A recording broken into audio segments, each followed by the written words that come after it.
Bar for Bar album reviews. Saba, Few Good Things. Few Good Things is the latest album from Chicago rapper Saba and follows his very well received 2018 release, Care For Me.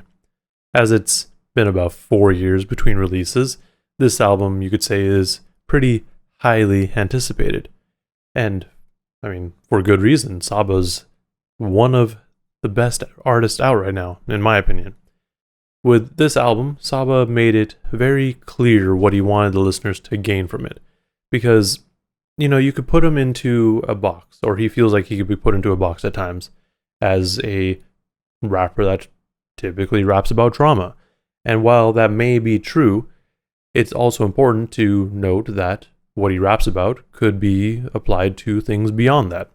In a note that he put out prior to the album's release, he wanted to make it very clear, like I said, what you're supposed to be getting out of this album.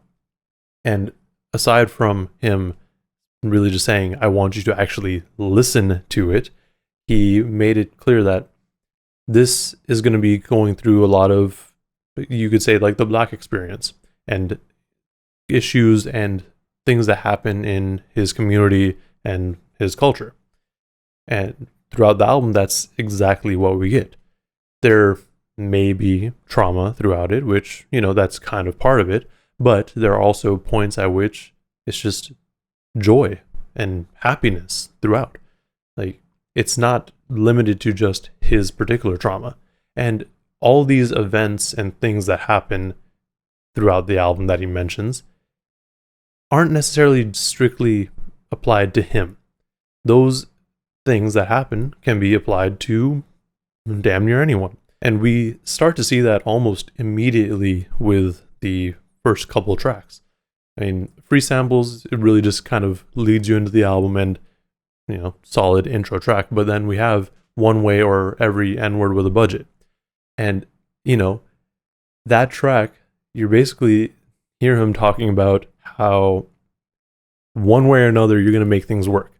Which, when things get tough, you're going to find a way to make things happen. You're going to find a way to make things work, especially when you have people relying on you.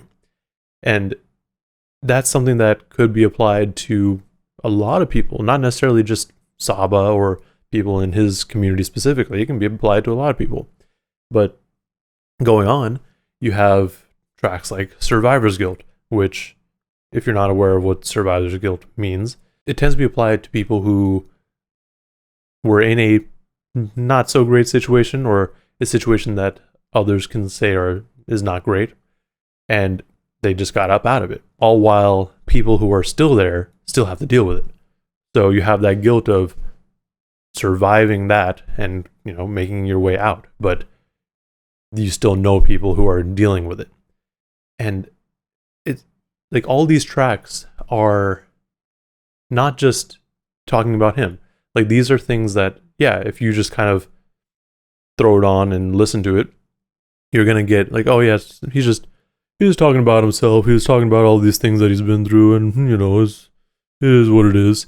But that's not the point. The point that he's trying to make is that these are things that everyone has gone through. And I know the first couple tracks may sound kind of, I guess, depressing, to say the least. But you have other tracks like Still, even though like it may sound a bit more like low and like slower, it feels more upbeat and positive. And as this album goes through, you start to see the different emotions. As I mentioned, Still, the next track after that is A Simpler Time with Mariba, which is just him, or just you can even think of Saba as a collective mind, like him, or he's like speaking for the community. Like, he's just reflecting back on a simpler time when things were easier, things were better.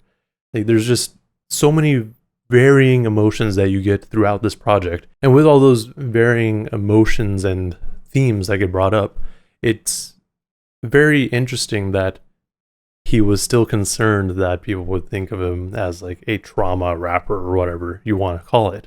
Because, if you look beyond the surface for a second, you can you can see what other things he's talking about.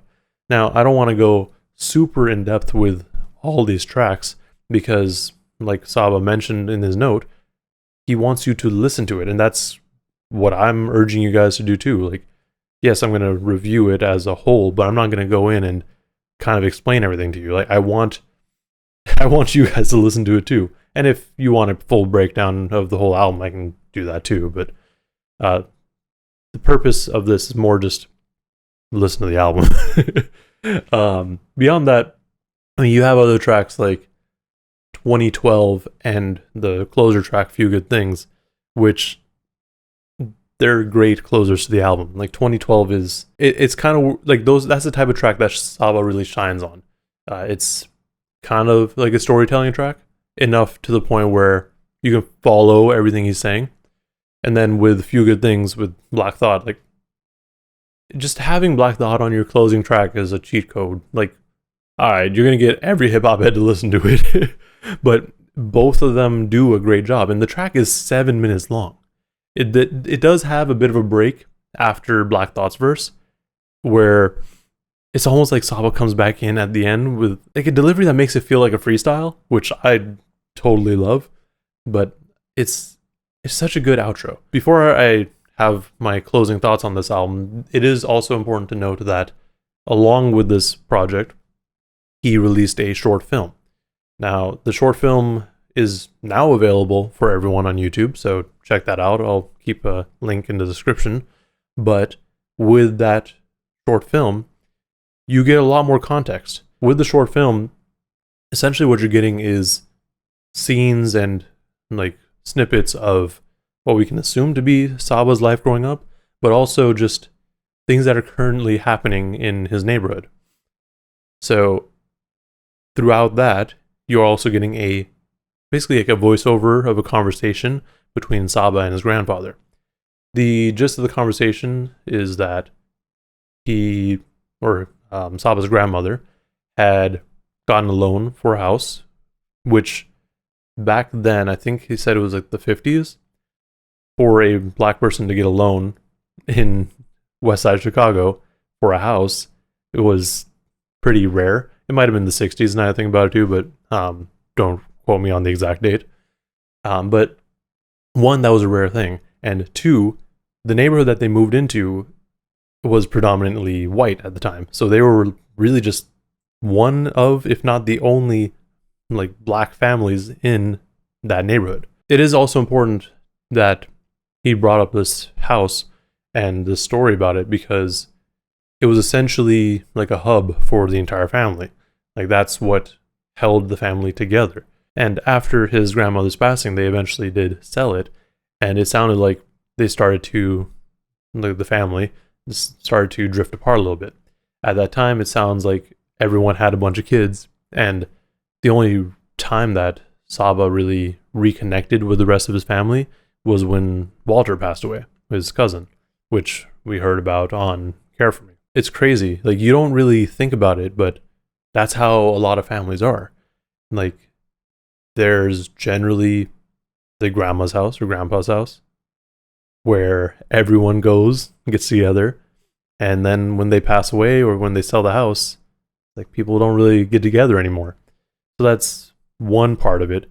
But then towards the end of the film, you have him being with, you know, his friends and his family. So it's just kind of showing you the transition between the past and present. Beyond that, you get the snippets of individual songs, which is just it makes it connect differently.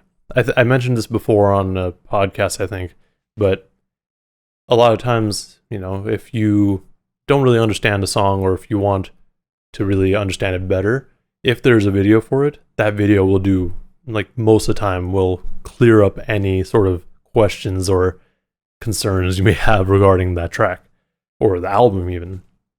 So I'm really glad that he did that as well. I'm not going to talk about the rest of the short film too much because, again, you should watch that for yourself. It's really good. Now, like I said, I'm not going to talk about the individual tracks too much more on this album. I will just say what my favorite tracks are and how I kind of listen to it myself, because The way I listen to it the first couple times, I feel like a lot of people do. Like they just kind of throw it on and listen to the production, which the production is great. Like it's really good. And then, after some time you start to really listen to the lyrics. And honestly, it's like every song is really good. And there are times, where the song flows really well into the next one. Like, I think from Come My Way to Still to A Simpler Time, like that flowed really well. Like the transitions were super smooth. But you can also listen to those songs individually. And that's something that's really hard to do. Like there are albums in my mind where if I want to listen to an individual song, I'm going to have to listen to the whole thing. And this very well could have been that sort of album. But the way Saba did it, each track, it has its own individual identity because they all pretty much talk about different topics. And that's a feat in itself. My favorite tracks on this album are Survivor's Guilt, Still, Simpler Time, 2012, and Few Good Things. Overall, this album is probably one of my favorites of this year, and if it's not on my top 10 by the end of the year, some amazing music must have dropped because this is quality work. The biggest takeaway with this project is what Saba mentioned in his note. There's different emotions through every track, and it's not necessarily just related to what's going on with him personally. These are things that everyone in his community has gone through or has felt in some capacity. And by understanding that, I feel like you would understand this album a lot better. And even if you don't pay attention to that, or if you didn't know about all that, I feel like the album is delivered in a way that the listener should be able to pick up on all these different themes. You're listening to Saba, so you probably know what's going on. But if you go in with the idea that all Saba raps about is trauma and depressing things, no. Like, that's not the point. And you really should try to pay more attention to what he's saying. Or at least keep in mind that that's not all he's about. But that's all I got for this review. Let me know in the comments below what you thought of the project and what your favorite tracks are. Also, I'm open to doing a thorough inspection of the album in a longer form video if that's your jam. So let me know if you want that. Also, like and subscribe if you want to see more content like this. Thank you for watching, and please stay safe out there.